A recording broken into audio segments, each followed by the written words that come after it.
આંખે સગડું દેખું ને દેખાડું, મારા મનને ભક્તિને આંખે કહું કે અહીંયા જવાય, અહીંયા ન જવાય, અહીંયા સંત છે, અહીંયા આ છે, એ બધું તમને ભક્તિ બતાવ્યા કરે. મનને ક્યાં જવું, મનને અહીં રહેવું, મનને શાંતિ કેમ મળે, એ માટેની આ કાવ્ય છે.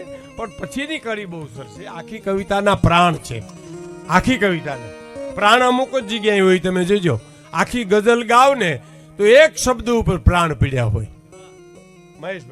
મહેશભાઈ તો લેખક છે, કવિતાઓ લખે છે, એના દીકરા પણ લખે છે.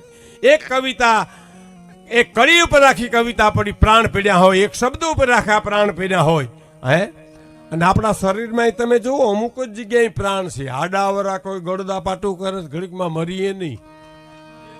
હા, મૂઢ માર લાગે એમ તો હોજી જાય, પણ ગોટો ન વરીએ.